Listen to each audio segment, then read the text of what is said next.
நாதஸ்மேனர்களுக்கு வணக்கம். இன்னைக்கு ஒரு சர்ப்ரைஸான நியூஸ், குட் நியூஸ் உங்களுக்கும் எங்களுக்கும் நம்மளுக்கு. சொல்லுது. வழக்கம் போல நாதஸ் மீடியா நேயர்களுக்கு அன்பு வணக்கம். பின்னாடி தெரியுது அவர் சர்ப்ரைஸ்னு இதை ஏமாத்திட்டு இருக்காரு. பின்னாடி 50Kன்னு வெட்ட வெளிச்சமாக தெரியுது. 8 மாதங்கள் ஆகுது சேனல் தொடங்கி. இதில் 50,000 8 மாதம் ஆகுது. 50,000 சப்ஸ்கிரைபர்ஸுங்கிறது மிகப்பெரிய மைல்கல் ஒன்றும் இல்லையே. அதுக்கு என்ன ஒரு 2 பேரை வந்து ப்ரொஃபஷனலாக செய்தி வாசிக்கிற மாதிரி சன் டிவியின் தமிழ் மாலை மாதிரி ஆரம்பிச்சிருக்கீங்க அப்படின்னு நினைக்காதீங்க. போன வாரம் தான் ஒரு இன்டர்வியூ எடுத்திருக்கோம், அதனால அந்த டேக் அப்படியே சொல்கிறாரு தம்பி. அப்படி தான் மாற்றி மாற்றி கலாய்ச்சிப்போம் எங்கள் டீமோட வழக்கம். சரி, பேச வந்தது ரோல் ஆகுதா இருக்கு. இருக்காரு இன்னும் ரோஸ்டிங் கண்டென்ட் கேட்டீங்க. 50,000 சப்ஸ்கிரைபர்ஸ். இதில் எங்களுக்கு என்ன பெரிய சந்தோஷம் அப்படின்னா, இதில் யார் யாரை ரீச் பண்ணோம், இதில் மக்கள் தொடர்பு எப்படி வந்தது, இதில் பணியாற்றுற நாங்கள் எங்களுக்கு என்ன எக்ஸ்பீரியன்ஸ், நாங்கள் என்ன பண்ணிகிட்டு இருக்கோம் இங்கே, இந்த விஷயத்தை ஷேர் பண்ண தான் ஒரு குட்டி வீடியோ போட்டுடலான்னு, ஒரு 10 நிமிஷத்தில் போட்டுடலான்னு ஒரு பிளான் பண்ணியிருக்கோம். ஆர்வம் ஆரம்பிப்பாப்புல. அரசியல் என்ன பண்ணி ஆர்வி? அரசியலில் பல பேர் மீட் பண்ணியிருக்கோம். யார்கிட்ட அடி வாங்கினீங்க? அப்படிலாம் சொல்ல முடியாது பா தம்பி. ஆளுங்கட்சி எதிர்கட்சின்னு சொல்லிட்டு எல்லா கட்சியுமே போய் ஒரு சரி, சொல்லுங்க. எல்லா கட்சியும் ரீச் பண்ணியாச்சு. ஆளுங்கட்சி அடிச்சதுன்னா எதிர்கட்சி, எதிர்கட்சி அடிச்சதுன்னா ஆளுங்கட்சி அப்படின்னு நம்ம போல. இது வரைக்கும் யாரையும் நம்மளை அடிக்கவும் இல்லை. எல்லாரையும் வந்து அவங்களோட நல்ல விஷயத்த மட்டும் எடுத்து போட்டிருக்கோம். கெட்ட விஷயத்த அவங்களுக்கே கொஞ்சம் புரியுற மாதிரி எடுத்தும் சொல்லியிருக்கோம். ஒரு சில விஷயம் மாத்திரன்ற மாதிரி சொல்லியிருக்காங்க. அந்த மாற்றங்கள் ஒரு சில இடத்துல நடந்துருந்துச்சு. நம்ம செயலி மூலியமா வந்து பார்த்தீங்கன்னா, நம்ம சாலை செயலி மூலியமா ஒரு சில இடத்துல ரோடு பற்றின கம்ப்ளைண்ட் பண்ணியிருந்தோம். இன்னும் ஒரு சில கம்ப்ளைண்ட்ஸ்லாம் பண்ணியிருந்தோம் நாதஸ் மீடியா சார்பாக. அதெல்லாம் ரெக்டிஃபையும் பண்ணி கொடுத்துருந்தாங்க. இதை தாண்டி பல பேர் நமக்கு இன்டர்வியூஸ் கொடுத்துருந்தாங்க. இன்டர்வியூஸ்லாம் நீங்கள் சேனலில் பார்த்துருப்பீங்க. இன்னும் ஒரு சில பேர் கொடுக்கறதா சொல்லியிருக்காங்க. மிகப்பெரிய பிரபலங்கள்லாம் வெகு விரைவில் நாதஸில் வர இருக்கிறார்கள். காத்திருங்க. உங்களை போல நாங்களும் ஆவலாக காத்திருக்கிறோம். அந்த மாதிரி சொல்லி முடியும். பெரிய பெரிய பொலிட்டிஷியன்ஸ்லாம் வெகு விரைவில். ஆமாம், ஆர்வி போயிட்டு ரோஸ் பண்ணுவாப்புல. நம்புவோம்.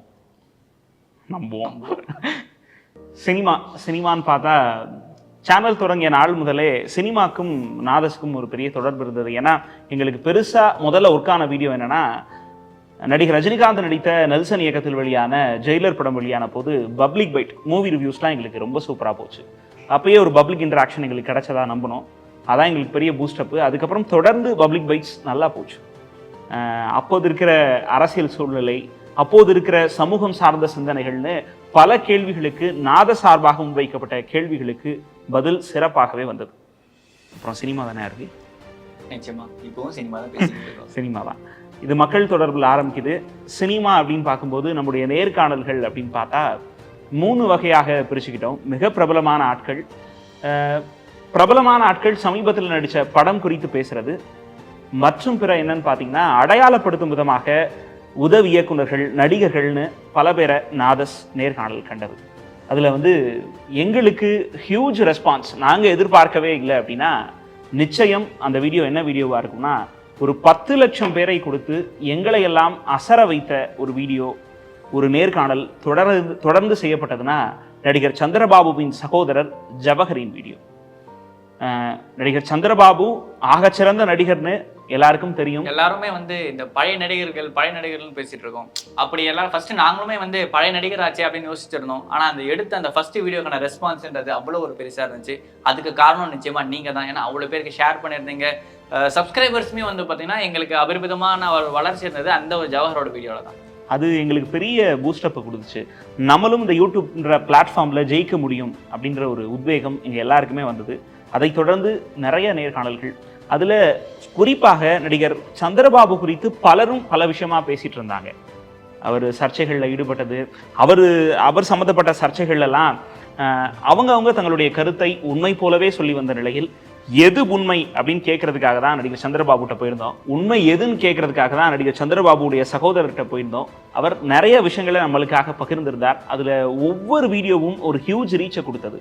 அது மக்கள் தாண்டி, யூடியூப்ல இருக்க சப்ஸ்கிரைபர்ஸ் தாண்டி, யூடியூப்ல இருக்க வியூவர்ஸ் தாண்டி முக்கியமான செலிபிரிட்டியும் ரீச் பண்ணுச்சு. அது யாருன்னு கேட்கும்போது எங்களுக்கே பெருசாக இருந்தது. கிருத்திகா உதயநிதி ஃபோன் பண்ணி இந்த விஷயங்களை நம்ம கண்டிப்பாக படமாக பண்ணணும் அப்படின்னு சொல்லி பாராட்டினது. இது தவிர கண்ணதாசன் சைட்ல இருந்து நடிகர் சந்திரபாபுவின் சகோதரர் ஒரு விஷயம் பேசும்போது அதுக்கு பதில் வந்தது. இப்படி பல விஷயங்கள். இது தாண்டி 10 லட்சம் வியூவர்ஸ் அப்படின்னா நீங்கள் பார்த்துக்கோங்க. இந்த ரீச்சை எங்களுக்கு கொடுத்து பெரிய அடித்தளமிட்டது நடிகர் சந்திரபாபுவின் சகோதரர் ஜவஹரின் வீடியோன்னு சொன்னால் எங்கள் டீம் எல்லாருமே ஒத்துப்பாங்க. நிச்சயமா இதை தாண்டி பல காமெடி ஆக்டர்ஸ் ஆக்சுவலி என்ன அப்படின்னு பார்த்தீங்கன்னா திரையிலிருந்து மறைஞ்சு போன பல காமெடி ஆக்டர்ஸை நாங்கள் திருப்பி கூப்பிட்டு வந்து ஒரு இன்டர்வியூஸ் பண்ணியிருந்தோம். குறிப்பாக சொல்லணும்னா மறைந்த போண்டாமணி சார் அவர்கள் அவருக்கு இன்டர்வியூ பண்ணியிருந்தோம். அதுக்குமே ஒரு நல்ல ஒரு ரெஸ்பான்ஸ் இருந்துச்சு. பெஞ்சமின் சாரை கூப்பிட்டுருந்தோம், அதுக்கு ஒரு ரெஸ்பான்ஸ் இருந்துச்சு. இதாண்டி அந்த வடிவேல் டீமில் வந்து இன்னும் வடிவேல் சார் மட்டும் தான் நாங்கள் எடுக்காமல் இருக்கோம்னு நினைக்கிறேன். ஏன்னா ஆல்மோஸ்ட் ஒரு டீம் இந்த பல பேர் நாங்கள் எடுத்துருவோம். வெங்கல் ராவ், பாவலட்சுமணன் சொல்லிட்டு எல்லாருமே நம்ம எடுத்தாச்சு. வடிவேல் சாரும் சீக்கிரமாக கொடுப்பாருன்னு நினைக்கிறோம். We are waiting for you sir. Yes, ஆக்சுவலாக நான் ப்ரிப்பேர் பண்ண கண்டென்ட்டு திருடிட்டாப்ல. இருக்க மாட்டேன் தம்பி, நல்லாவே இருக்க மாட்டேன். வடிவேலு ட்ரூப், விவேக் ட்ரூப் அப்படின்னு ரெண்டு ஜாம்பவான்களும் இருந்தாங்க. இவங்க 2 பேருடைய ட்ரூப்பில் உள்ள நடிகர்களை இவங்க 2 பேரும் எப்படி பணியாற்றினாங்கன்னு தொடங்கி நம்ம பேச ஆரம்பித்தோம். அதில் நடிகர் வடிவேலுவின் ட்ரூப்பில் இருந்த பெஞ்சமின், வெங்கல் ராவ், சாரப்பாம்பு சுப்ராஜ், விஜய் கணேஷ், மீசை ராஜேந்திரன், நான் ஒரு அம்பானி கணேஷ், சாரி அம்பானி சங்கர், போய்கிட்டு இருக்கல கூட பேசினா மறந்துட மாட்டேன், அம்பானி சங்கர், இப்படி பல பேர் நம்ம தொடர்ந்து நேர்காணல் பண்ணோம். இதில் பாதி பேரை விட்டுட்டேன்னா, ஏன்னா அத்தனை பேர் இவங்க எல்லாருடைய நேர்காணலுமே மக்கள்கிட்ட ரொம்பவே வரவேற்பை பெற்றுச்சு. அதனால தான் நாங்கள் ஒவ்வொருத்தங்களாக ரீச் பண்ணவும் ஈஸியாக இருந்தது. அதில் முக்கியமான விஷயம், நாங்கள் இன்டர்வியூ முடிச்சுட்டு வடிவேலுவை பற்றி தப்பாக மட்டுமே கேட்குற நேர்காணல்கள் மத்தியில் மொத்தமாக அவங்கக்கிட்ட வடிவேல் எப்படிப்பட்டவர்னு கேட்டதுக்கு அவங்களுடைய மனசில் என்ன பட்டதோ அதை சொன்னாங்களே தவிர வடிவேலுவை நெகட்டிவாக போர்ட்ரே பண்ணோம் அப்படின்னு எந்த வீடியோலையுமே நாங்கள் அந்த மாதிரியான கேள்விகளை கேட்கல. அதனால தான் எல்லா நடிகர்களும் துணிந்து நம்மக்கிட்ட வந்து ஒரு நேர்காணல் கொடுக்கறதுக்கு வந்தாங்க அப்படின்னு சொல்லணும். இதில் நடிகர் போண்டாமணியின் நேர்காணல் வந்து அவருடைய இறுதி நேர்காணலாக அமைந்தது.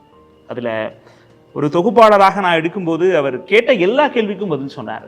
நான் இன்னைக்கும் பல செலிபிரிட்டிகிட்ட போகும்போது இந்த கொஷின் கேட்கக்கூடாது அப்படின்னு கண்டிஷன் போட்டு தொடங்குற காலகட்டத்திலையும் நடிகர் போண்டாமணியின் இறுதி நேர்காணல் எங்களுக்கு ரொம்ப எமோஷ்னலாக இருந்தது. ஏன்னா அவர் கேட்ட எல்லா கேள்விக்கும் தயங்காமல் வடிவேலு குறித்து, அரசியல் குறித்து பல விஷயங்களை ரொம்பவே போல்டாக தெரிவிச்சிருந்தார். அதுக்கப்புறம் நடிகர் பெஞ்சமின், இப்படி நிறைய விஷயங்கள். அதான் அவர் சொல்லிட்டாரு, நடிகர் வடிவேலுவை தவிர மற்ற எல்லாரிடமும் நாங்கள் நேர்காணல் நடத்திட்டோம். அவங்க நலிவடைந்த கலைஞர்களாக அவங்கள திருப்பியும் நினைவுபடுத்தணும்ன்று நாங்கள் எடுத்த முயற்சி கிட்டத்தட்ட நிறைவேறினதாக நாங்கள் நம்புகிறோம். இன்னும் நிறைய பேர் இருக்காங்க, அதையும் நாதஸ் செய்யும்னு நாதஸ் டீம் சார்பாக நான் சொல்கிறேன். இதில் குறிப்பாக அந்த பல பேரோட லிஸ்ட்டு வந்து பார்த்தீங்கன்னா நீங்கள் கமெண்ட் பண்ணியிருந்தது தான். குறிப்பாக இதில் நாங்கள் தேடிக்கிட்டு இருக்க ஒரு ஆள் யாருன்னு பார்த்தீங்கன்னா சுருளிராஜன். ஏன் அப்படின்னா நாங்கள் சந்திரபாபுவோட வீடியோ எடுத்து போடுறப்ப பல பேர் என்ன சுருளிராஜனோட இது எடுத்து போடுங்க, தேங்காய் சீனிவாசனோட இது எடுத்து போடுங்க, அவங்களோட ரிலேட்டிவ் யார்ட்டாவது பேசி போடுங்கன்ற மாதிரியான விஷயங்கள்லாம் போட்டிருந்தீங்க. அவர்களை தேடிக்கொண்டு இருக்கிறோம். ஒருவேளை அவங்க குடும்பத்தை சேர்ந்த யாராவது ஒருத்தர் இந்த வீடியோ பார்த்துட்டு இருந்தீங்கன்னா நிச்சயமாக கமெண்ட் பண்ணுங்க. நாம ஜனங்களுக்கு இந்த 2 மிகப்பெரிய கலைஞர்களை பற்றின செய்திகளை பகிர்ந்துக்கலாம். இது தவிர நேர்காணல் அப்போதே எங்களுக்கு நேர்காணல் முடியும் போது இந்த நேர்காணல் எப்படி அமைஞ்சது அப்படின்னு கேட்கும்போது சில பேர் அவங்கெல்லாம், நான் சொல்கிற ஆட்கள்லாம் யூடியூப்பில் ரொம்ப அதிக சேனலில் அடிக்கடி பேசுகிற ஆட்கள். அவங்க அப்படியும் இங்கே வந்து பேசிட்டு இந்த நேர்காணல் எப்படி அமைஞ்சது அப்படின்னு சொல்லி ஒரு பாசிட்டிவ் ரிவ்யூ கொடுத்தாங்க. அது நாதஸுக்கான ஒரு கிரெடிட்டாக நான் நினைக்கிறேன். அப்படி பார்த்தா actor Kottachi, actor Lollu Sabha Manohar, music director Bharani, music director Amutha Bharathi, actress Sumathi, இப்படி ஒரு பெரிய லிஸ்ட் இருக்குது. அந்த வீடியோ முடிஞ்சால் உங்களுக்கு நாங்கள் ப்ளே பண்ணி காட்டுறோம். இப்படி அவங்கெல்லாம் வந்து வீடியோ முடிஞ்சதுக்கப்புறம் ஒரு நேர்காணல் முடியும் போது இந்த நேர்காணல் எப்படி அமைஞ்சதுன்னு அவங்களே சொல்லும்போது ஒரு நிச்சயமாக எங்களுக்கு பெருமிதமாக தான் இருந்தது. இப்படி சினிமாவில் நிறைய போயிட்டுருக்கு. இன்னும் பல பிரபலங்கள்லாம் நேர்காணலில் உங்களை சந்திக்க இருக்காங்க. உங்களை போலவே நானும் ஆவலாக இருக்கேன். அடுத்து அரசியல். சமீப காலமாக அடின்னு அடித்து துவைச்சிட்டு இருக்காரு எலெக்ஷன் டைம்னு. கொஞ்ச நாள் எனக்கு கொஞ்சம் டைம் கொடுங்க, எனக்கு ஒரு வீடியோ கொடுங்கன்னு கெஞ்சிக்கிட்டு இருக்கேன் அவர்கிட்ட. டைம் கொடுங்க. அதுக்கப்புறம் எலெக்ஷன் முடிஞ்சிருச்சு, இதுக்கப்புறம் வீடியோ எல்லாமே உனக்கு தான், நீங்கள் எடுத்துங்க. எலெக்ஷன் அடுத்த எலெக்ஷன் வர வரைக்கும் பொலிட்டிக்கல் கொஞ்சம் சாதாரணமாக தான் போகும். ஆனால் அரசியல் சார்ந்து ஒரு சில அரசியல் சார்ந்த விஷயங்கள் சமூகத்தில் மாறுறப்ப அதற்கான குரலாய் நான் அதை சொல்லித்து கொண்டே தான் இருக்கும். தொடர்ச்சியான ஒரு இன்டர்வியூஸ் இருக்கும். எப்படி இருந்தாலும் இப்போ ஆல்மோஸ்ட் எல்லா எம்எல்ஏஸையுமே ஒரு ரவுண்ட் வரலான் இருக்கும். இது வரைக்கும் 3 வருஷம் நீங்கள் என்ன பண்ணியிருக்கீங்க அப்படின்னு சொல்லிட்டு ஆல்மோஸ்ட் எல்லா எம்எல்ஏஸும் தருவாங்கன்னு நினைக்கிறேன். நான் அதை சரி நம்பிக்கொண்டு இருக்கிறது. வாய்ஸ் ஆஃப் பீப்பிள் உங்களோட குரலாக தான் நாங்கள் அந்த கொஷின்ஸை வைக்க போகிறோம்.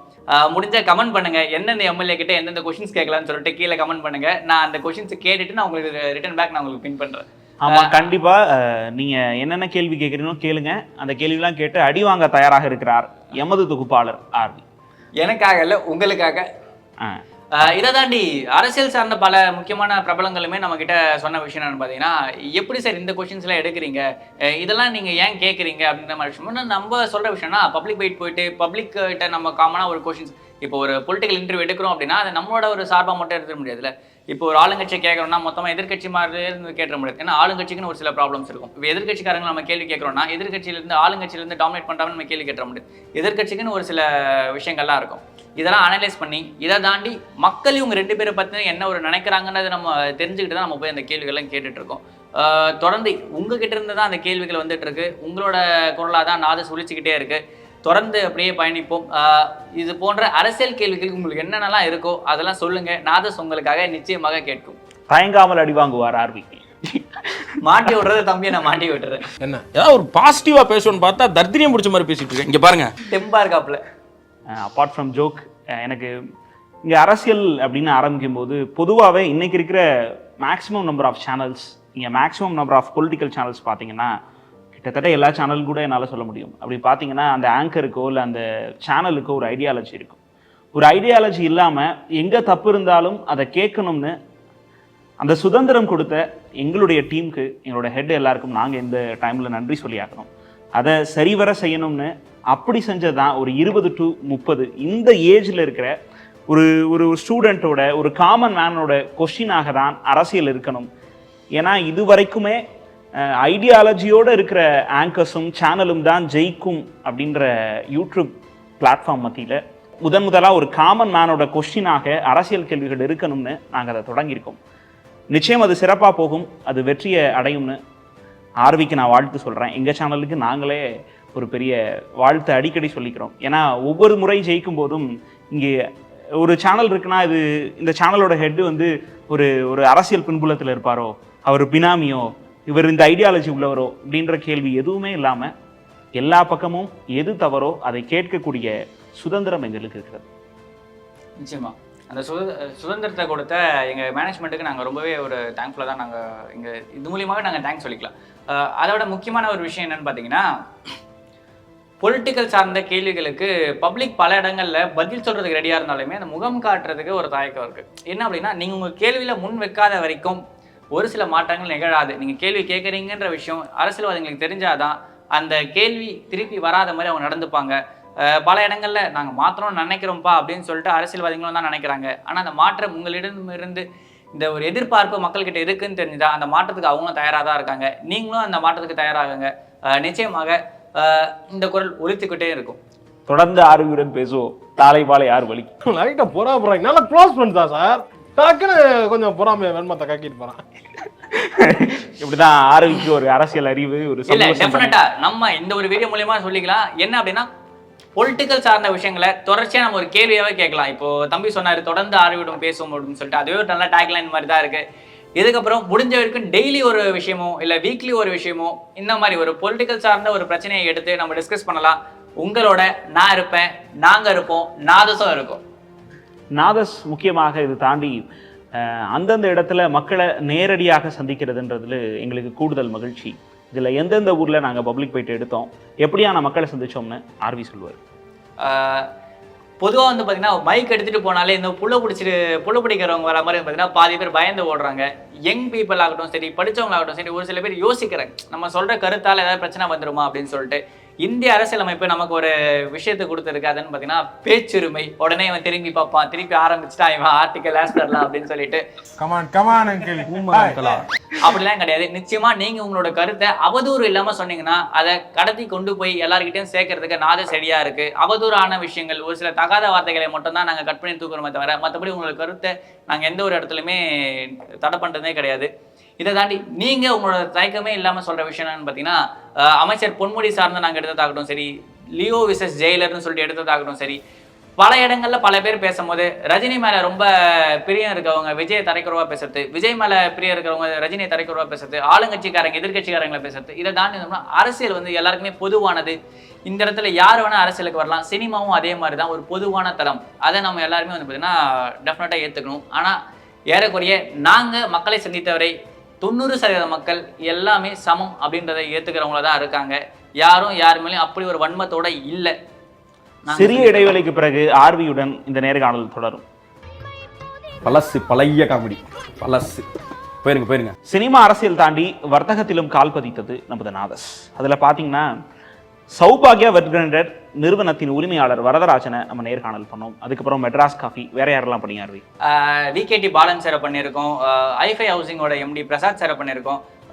குறிப்பாக சொல்லணும்னு பார்த்தீங்கன்னா பேசிஸ் க்ளவுட் சொல்யூஷன்ஸோட எம்டி பிரகாஷ் சாரையும் ஞானசம்பந்தன் சாரையும் வச்சு ஒரு இன்டர்வியூ பண்ணியிருந்தோம். தம்பி தான் பண்ணியிருந்தார். ஆமாம், இதில் வந்து வர்த்தகம் அப்படின்னு எடுக்கும்போது இதில் என்னென்னா ஒரு பிஸ்னஸ் பீப்புளுக்கு எப்படி பிஸ்னஸில் என்ன தயக்கம் ஆரம்பிக்கிறதுல இருக்கும், அதில் என்னென்ன ஸ்ட்ரகிள்ஸ்லாம் வரும். ரட்டன் தாத்தா தொடங்கி நம்மூர்லேயும் நிறைய பேர் இருக்காங்க பிஸ்னஸில் சக்ஸஸ்ஃபுல்லாக இருக்காங்க, அவங்க எப்படி ஜெயிச்சாங்க அப்படின்றத பார்க்குறவங்களுக்கு சொல்லணுன்ற முயற்சி தான் அது. அதை தாண்டி எனக்கு மனசில் தொட்டதா எளிய மனிதர்களை தேடின்னு சொல்லி நம்ம தெருவில் நம்ம பக்கத்து வீட்டில் யாராவது ஒருத்தங்க சிறப்பாக செஞ்சுட்டு ஆனால் அவங்களுக்கு கிரெடிட் வரலையோ அப்படின்னு நினச்சா கூட அதை நாதஸ் கொண்டு போய் சேர்க்கணும்னு பண்ணுச்சு. அது ரொம்ப நாளாக அந்த ஆசை இருந்தது. அதுக்கு ஓகே சொன்ன மேனேஜ்மெண்ட்டுக்கு நான் எப்போவுமே சல்யூட் சொல்லிட்டே இருப்பேன். எளிய மனிதர்களை தேடியே நாங்கள் மதுரையில் ஆரம்பித்தோம். ஒரு சின்ன பேனா கடை, ஒரு நாளைக்கு 250 ரூபா வருமானம் உள்ள ஒரு கடை. ஆனால் இன்றைக்கும் 30,000 40,000ன்னு எவ்வளவோ விலை மதிப்புள்ள பேனாக்களை வைத்து கொண்டு 200 ரூபாய்க்கு வாழ்வாதாரத்திற்கு கஷ்டப்படும் ஒரு மனிதரை, வித்தியாசமான மனிதரை அடையாளப்படுத்தணும் அப்படின்னு தொடங்குச்சு. அதையும் தொடங்கணும். உங்களுக்கு பிடிச்சதா அருவி? நிச்சயமான ஒரு விஷயம் தான். அதை தாண்டி வந்து பார்த்தீங்கன்னா சாதித்து காட்டிய உள்ளங்கள் அப்படின்னு சொல்லிட்டு ஒரு ப்ரோக்ராம் பண்ணியிருந்தோம். என்னன்னு பார்த்தீங்கன்னா டிஃப்ரெண்ட்லி ஏபிள்டு, அதை அப்படி தான் சொல்லி ஆகணும். மாற்றுத்திறனாளிகள் நம்ம சமூகத்தில் ஒரு மிகப்பெரிய மாற்றத்தை ஏற்படுத்தி வளர்ந்துக்கிட்டே வராங்க. அவங்கள சார்ந்து ஒரு ப்ரோக்ராம் பண்ணியிருந்தோம். அதுவுமே வந்து ஒரு நல்ல ஒரு ஹைப்பை கொடுத்துருந்துச்சு. தொடர்ச்சியாக ஒரு சில காரணங்களுக்காக, அரசியல் காரணங்களுக்காக நம்ம எடுக்க முடியாமல் இருந்துச்சு. இப்போது இந்த எலெக்ஷன்லாம் முடிஞ்சிருது, அவங்களும் ஓரளவுக்கு ஃப்ரீயாக இருக்காங்க. தொடர்ச்சியாக அந்த நிகழ்ச்சிகள் நம்ம சேனலில் ஒளிபரப்பாகும். நாதஸின் முதல் பார்வையாளர், முதல் நேயர் தொடங்கி 1 லட்சத்தை தாண்டினோம். இப்போ 10 லட்சத்தை தாண்டி இருக்கோம். இப்படி எங்களுடைய பார்வையாளர்களை அதிகப்படுத்தணும் அப்படின்ற முயற்சி, அதுவும் நல்வழிப்படுத்தணும், மீடியாவில் எதை வேணா சொல்லிடக்கூடாது அப்படின்ற கான்ஷியஸோட ஒரு 50,000 சப்ஸ்கிரைபர்களை 8 மாதத்தில் எட்டியிருப்பது எங்களுக்கு நிச்சயம் மகிழ்ச்சி. இதில் முக்கியமாக மக்களை சந்திக்கிறதுல நாங்கள் ரொம்ப பெருமைப்பட்டோம். பப்ளிக் பைட்டில் சென்னை தாண்டி, ஆஃபீஸ் சென்னையில் இருக்குது, சென்னை தாண்டி பிற மாவட்டங்களையும் நாங்கள் நேரில் போய் மக்களை சந்தித்தோம். எந்தெந்த ஊராக இருக்கு? குறிப்பாக சொல்லணும்னா மதுரை, காஞ்சிபுரம், திருவள்ளூர், திருவண்ணாமலையில் நாங்கள் போனப்போ சாதித்து காட்டிய உள்ளங்களுக்காக ஒருத்தங்களை பிரீத்தி மேம் அப்படின்னு சொல்லிட்டு ஒருத்தங்களை பார்க்க போயிருந்தோம். அவங்கள முடிச்சுட்டு தான் வந்து பார்த்தீங்கன்னா இந்த 1000 rupees அந்த ஸ்கீமை பற்றி ஜனங்கிட்ட ஒரு பப்ளிக் பைட் எடுத்தோம். ஒரு கலவையான ஒரு விஷயம் கிடச்சிது. ஏன்னு பார்த்தீங்கன்னா அந்த கோயிலுக்கு எதிர்த்துல தான் எடுத்திருந்தோம். ஒரு சில பேர் ஃபேவராக சொன்னாங்க, ஒரு சில பேர் நெகட்டிவாக சொன்னாங்க, ஒரு சில பேர் அதிருப்தி என்னன்னு சொன்னாங்க. அதை சார்ந்த மக்களுக்கான அந்த புரிதல்ன்றது எப்படி இருக்குன்றதை நாங்கள் ரொம்ப ஈஸியாக புரிஞ்சுக்கிற மாதிரி இருந்துச்சு. நார்மலாக கவர்மெண்ட் ஒரு திட்டம் கொண்டு வருதுன்னா அதை ஜனங்களை எப்படியெல்லாம் போய் சேருது அப்படின்னு சொல்லிட்டு ஒரு மல்டிபிள் வியூஸ்ன்றதை நாங்கள் திருவண்ணாமலையில் எங்களுக்கு கிடைச்சது ரொம்ப மிகப்பெரிய ஒரு எக்ஸ்பீரியன்ஸ். மதுரையில் பப்ளிக் பைட் எடுத்து எங்களுக்கு அதே எப்படி இருந்துச்சு? மதுரை எப்படின்னா சென்னை மாதிரி ஈஸியாக மைக்கை போய் நீட்டிட முடியாது. ஒருத்தர் சொன்னது இன்னும் ஞாபகம் இருக்குது. அவர்கிட்ட போய் மைக்கை நீட்டினேன், நான் வக்கீல், ஏன் முன்னாடி எப்படி மைக்கை நீட்டலாம் அப்படின்னாரு. சில பேர் கேமரா எடுத்துகிட்டு போனோன்னே அப்படியே தெரிச்சு ஓடுற மாதிரியான விஷயங்கள், எப்படி முண்டாசுப்பட்டினத்தில் ஃப்ளைட் போனால் எல்லோரும் பறந்து அவங்க வீட்டுக்குள்ளே ஒளிஞ்சுப்பாங்களோ அந்த மாதிரியான விஷயங்கள்லாம் நடந்தது. நாங்கள் எதுவும் பண்ணலையா, கேள்வி கேட்க தான் வந்தோம் அப்படின்னு சொல்லி நடிகர் விஜயின் அரசியல் குறித்து கேள்வி கேட்டோம். ஒரு வழியாக இறுதியில் பதில் சொன்னாங்க, நடிகர் விஜயின் அரசியல் எப்படிப்பட்டது அப்படின்னு. அதில் என்னென்னா முதல்ல சொன்னது யங்ஸ்டர்ஸ் தான். அங்கேயும் எல்லா இடத்துலையுமே யங்ஸ்டர்ஸ் தான். ஆனால் என்னன்னா பொலிட்டிக்கல் விஷயன்ற வரப்போ வந்து பார்த்தீங்கன்னா யங்ஸ்டர்ஸை விட இந்த 40+ இருக்காங்க பார்த்தியா, அவங்க அவ்வளோ ஒரு போல்டாக சொல்கிறாங்க. ஏன்னா ஒரு பார்வை புரிதல்ன்றது இருக்குது.